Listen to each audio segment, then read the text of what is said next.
SSC 2024 যারা board পরীক্ষা দিতেছ তোমাদের ইসলাম ও নৈতিক শিক্ষার ক্লাস করাবো আজকের এই ভিডিওতে। দেখো এখানে যেগুলা রাখা হয়েছে এগুলা যদি তুমি পড়ো তাহলে দেখবা তোমার ইসলাম ও নৈতিক শিক্ষা বইটা একবারে ইজি হয়ে গেছে। তো তুমি চাইলে এই পিডিএফ গুলো আমাদের থেকে নিতে পারবা। ভিডিও শেষে আমি বলে দিব কিভাবে নিবা। তো চলো দেখি আমরা পড়ি। তো যেগুলা তোমাদের সংক্ষিপ্ত সিলেবাসে রয়েছে সেগুলো এখানে রাখা হয়েছে ভাইয়া। দেখো দ্বিতীয় পার্ট তোমাদের সংক্ষিপ্ত সিলেবাসে রয়েছে প্রথম অধ্যায়ের। তো প্রথম পার্ট রাখা হয় না, এই জন্য আমরা প্রথম পার্ট পড়বো না। তো ইমান। তো দেখো শরীয়তের বিধিবিধান অন্তরে বিশ্বাস, মুখে অস্বীকার এবং তদনুযায়ী আমল করাকে ইমান বলে। ইমানের মৌলিক বিষয়গুলোর প্রতি বিশ্বাস স্থাপন করাকে মুমিন বলে। ইমান ও ইসলাম দুটি অত্যন্ত গুরুত্বপূর্ণ পরিভাষা। এরপর দেখো অত্যন্ত ঘনিষ্ঠ ও অবিচ্ছেদ্য সম্পর্ক বিদ্যমান ইমান ও ইসলামের মধ্যে। যে দুইটি বিষয়ে একটিকে ছাড়া অন্যটি কল্পনাও করা যায় না তা হলো ইমান ও ইসলাম। ইমান যদি গাছের শিরক হয় তাহলে শাখা প্রশাখা হবে ইসলাম। এরপরে দেখো ইসলামের সবচেয়ে গুরুত্বপূর্ণ বিষয় হলো আল্লাহর প্রতি বিশ্বাস।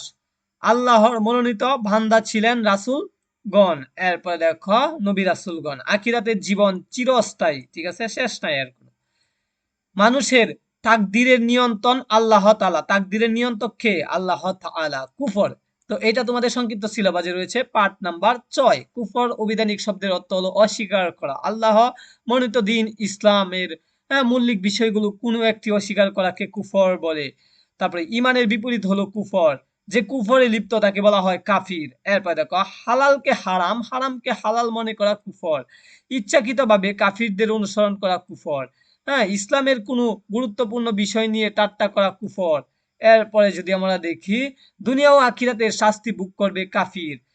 তারপরে মানুষের মধ্যে অবাধ্যতা ও অকৃতজ্ঞতার জন্ম দেয় কুফর। এরপর দুনিয়ার জীবন প্রদান কাফিরদের নিকট। দুনিয়ার জীবনটাই তাদের কাছে প্রদান কাফিরদের নিকট। শিরক, এটা তোমাদের সংক্ষিপ্ত সিলেবাসে রয়েছে। শিরক শব্দের অর্থ অংশীদার সাব্যস্ত করা, কাউকে মহান আল্লাহ তাআলা সমতুল্য মনে করা শিরক। যে ব্যক্তি শিরক করে তাকে কি বলা হয়? মুশরিক বলা হয়। আল্লাহ তাআলার সাথে শিরক হতে পারে 4 ধরনের।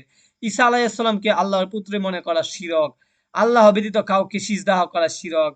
পৃথিবীর সকল জুলুমের মধ্যে সবচেয়ে বড় জুলুম হলো শিরক। আল্লাহ তাআলা মুশরিকদের প্রতি অসন্তুষ্টিত। এরপরে দেখো অসন্তুষ্ট। এরপরে দেখো মুশরিকদের জন্য যন্ত্রণায়ক শাস্তি রয়েছে পরকালে। মৃত্যুর পরে যে জীবনটা এটা হলো পরকাল। পরকালে শাস্তি রয়েছে। এরপরে ক্ষমার অযোগ্য অপরাধ শিরক। নিফাক, এরপর ভণ্ডামি, কপটতা, দ্বিমুখী ভাব, ধোঁকাবাজি, প্রতারণা ইত্যাদি নিফাকের অভিধানিক অর্থ। অন্তরে কুফর ও অবাধ্যতা গোপন রেখে মুখে ইসলাম স্বীকার করা হলো নিফাক। যে নিফাক করে তাকে বলা হয় মুনাফিক। অন্তরের দিক থেকে কাফির হলো মুনাফিকরা। মুনাফিকদের চিহ্ন 3টি। এরপরে দেখো নিফাক একটি মারাত্মক পাপ। মারাত্মক পাপ, মানুষের চরিত্র ও নৈতিকতা ধ্বংস করে দেয় নিফাক। এরপরে দেখো মুনাফিকরা নিঃসন্দেহে মিথ্যাবাদী। ইসলাম ও মুসলমানদের জন্য খুবই ক্ষতিকর মুনাফিকরা। জাহান্নামের সর্বনিম্ন স্তরে থাকবে মুনাফিকরা। রিসালাত, তো এটা নবম পাঠ। আল্লাহর বাণী মানুষের নিকট পৌঁছে দেওয়ার নাম রিসালাত। যিনি রিসালাতের দায়িত্ব পালন করেন তিনি রাসূল।